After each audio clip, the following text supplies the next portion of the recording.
Bonjour à tous, chacun, chacune. J'ai dit avant toi. Voilà, passionnés du logos, bonjour. Le logos, on vous rappelle, le langage, alors on pourrait dire le langage de la réalité, mais en fait, c'est plutôt la réalité qui est le langage, et le langage qui est la réalité, puisque si vous regardez bien, tout ce qui apparaît n'est que de l'information. Donc on voit bien que c'est que du langage.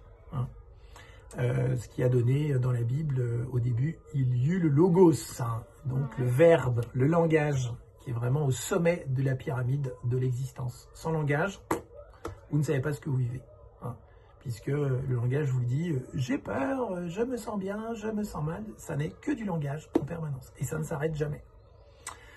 Donc cette semaine, 7e atelier vivant du logos. Déjà 7. Voilà, en 3 parties.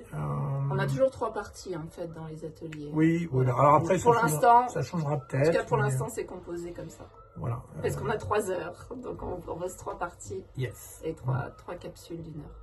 Alors on commencera par un sujet qui est vraiment un sujet de notre quotidien, qui est je ne dois pas faire du mal ou je ne dois pas lui faire de mal.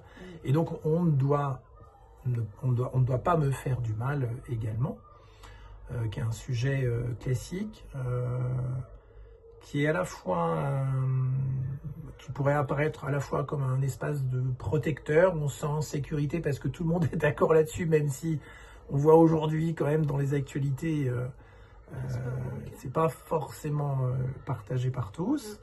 Mais en tout cas, c'est partagé par une immense majorité d'êtres humains, ce qui nous permet de nous balader dans la rue sans avoir peur, comme peut-être aux États-Unis, qu'on nous tire dessus pour un oui, pour un non, etc.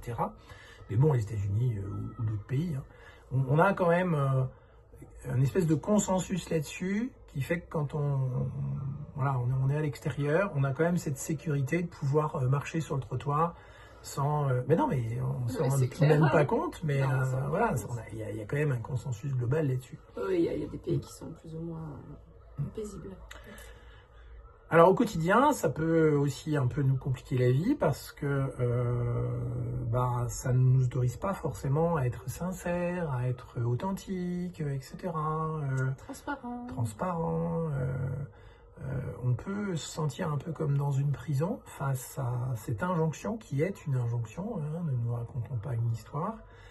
Et cette injonction, on va la regarder au scalpel du langage qu'on nomme incontestable, pour ceux qui nous suivent régulièrement, incontestable, juste parce qu'en fait, le cheminement qui va observer justement cette injonction « je ne dois pas lui faire du mal », eh bien le langage qui va porter ce cheminement, ce langage nous amène dans un espace de conscience qui n'a pas d'opposé. C'est-à-dire que la phrase, quand vous arrivez au bout, eh bien, vous n'avez pas de version opposée à ce que dit la phrase. Ce qui est absolument, ça nous paraît complètement dingue, parce que nous, c'est tout l'inverse que l'on vit au quotidien.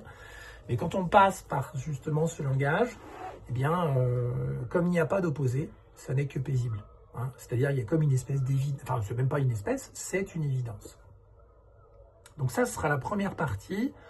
Et ce qui est intéressant dans vraiment les parcours autour du langage incontestable, c'est qu'une fois qu'on est passé dans la moulinette, une fois qu'on a fait le parcours, on passe vraiment à autre chose. Il y a un avant et un après. Dans la mesure où on le fait plusieurs fois, on rentre vraiment dans la profondeur de ce langage, c'est assez impressionnant. La deuxième partie, elle est abordée avec un langage qui est un peu différent. D'abord, c'est un langage plutôt qui est un dialogue intérieur. Et on est dans la posture de la conscience et de la présence. Attention, la conscience, c'est pas votre conscience personnelle. Non.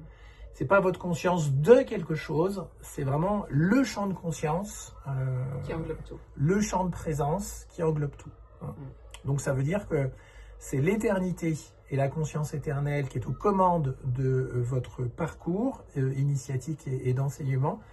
Et c'est lui qui va nous parler d'un sujet qui est absolument fascinant, qui correspond à finalement des codes de la réalité qui sont cachés, qui nous sont invisibles. Parce qu'aujourd'hui, nous, ce qui nous passionne, c'est vraiment d'aller visiter ce qui est invisible, parce que l'invisible, c'est 99,999% de notre réalité. Alors on s'est dit, on a passé déjà beaucoup d'années à observer les 0,001%. Oui, on en apprendra encore peut-être encore un peu, mais on est quand même dans une illusion, et qu'étudier une illusion, on a trouvé qu'au bout d'un moment, c'était beaucoup moins passionnant que d'aller, de nous laisser traverser, enseigner par les codes invisibles de la réalité. Et le code de cette semaine, c'est le code de présence, hein, le code de ta simultanéité de présence. Et là où c'est prodigieux, c'est qu'on va vraiment découvrir ce qu'est la conscience, la présence. Parce que souvent, dans les échanges, on en parle de manière théorique. Hein. Je pense à tous les enseignements non-dualistes, notamment, qui font comme ils peuvent. Hein, parce que à partir du moment où vous enseignez, vous partagez quelque chose, eh bien, c'est un processus descriptif, quoi qu'il arrive. Là, on ne va pas être du tout dans un processus descriptif, parce que la présence, la conscience, va s'enseigner elle-même de ce qu'elle est. C'est-à-dire, c'est un enseignement qui est direct. Ça ne passe pas par une description. Ça passe par être cet enseignement. Et donc, la simultanéité de présence, c'est la façon qu'a le champ de conscience aujourd'hui d'être, et d'être sans discontinuité. C'est-à-dire que, contrairement à l'idée qu'on s'en fait, on n'est pas conscient de quelque chose, mais le champ de conscience anime tout ce qui y apparaît. Et comment ce champ de conscience est capable d'être présent dans tous les recoins de ce qui apparaît simultanément. Et comment ce champ de conscience est capable de ne jamais oublier qu'il est lui-même conscience et présence. Et on va passer par cela, ce qui va nous ramener à la fois au sens, à l'imbrication des choses qui apparaissent, à l'indissociabilité des informations qui apparaissent, etc. Je ne vous fais pas trop le détail, mais c'est ça l'idée. Et ça va être un parcours qui va nous ramener... Toi, tu disais tout à l'heure quelque chose? Oui, ça faisait comme ça, mais je l'ai fait rapidement. J'ai pas plutôt qu'un espace qui se disperse, comme on a l'habitude, où on se sent séparés les uns des autres, on va vivre vraiment comment ce champ de conscience, dans tous ses pixels, ne dit qu'une seule chose: conscience. Comment peut-il faire cela? Et grâce à cela, c'est toutes nos expériences qui peuvent être vécues et visibles, c'est-à-dire présentes. Si votre expérience n'est pas présente, aucune information ne l'est. Ça m'est arrivé il y a quelques jours, pour être complètement cash, dans un espace d'expérience assez étonnant, où je lisais une phrase, mais j'étais incapable de savoir ce que disait la phrase. Et pourtant, la conscience était présente simultanément.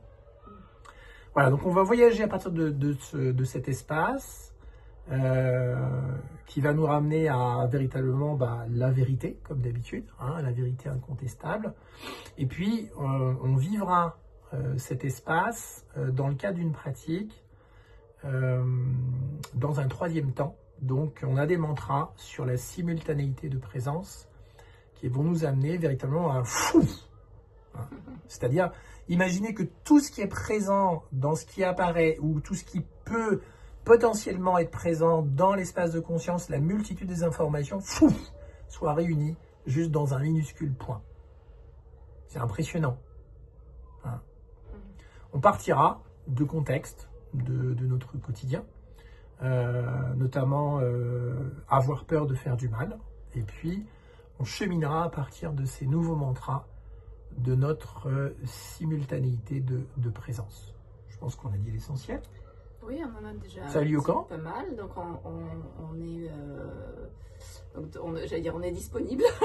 on se retrouvera donc jeudi à partir de 13h30 jusqu'à 16h30.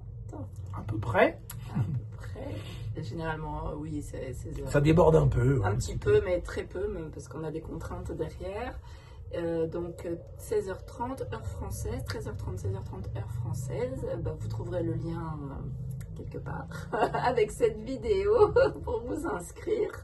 Et en fait, on ne précise pas ça à chaque fois, mais quand vous prenez un atelier vivant du Logos, vous avez accès à un groupe des ateliers, un groupe WhatsApp, pardon, des ateliers vivants du Logos où on échange, où on a des partages, notamment des messages du jour, des parutions diverses et variées. Voilà, on vous partage des petites choses et puis ça vous permet aussi d'être en lien les uns les autres et de partager simplement votre expérience dans des ateliers, quoi. Voilà. Bon, eh bien écoutez, on sera ravis de vous retrouver. Ouais. On a toujours à cœur de vivre cette passion de l'invisible et de savoir quels sont tous ces codes. C'est avant même que la neurologie, la biologie, la biomécanique n'interviennent, qui sont des sciences aujourd'hui qui sont intéressantes mais qui ne parlent que d'une illusion. On vous embrasse fort et on vous dit à jeudi. À jeudi.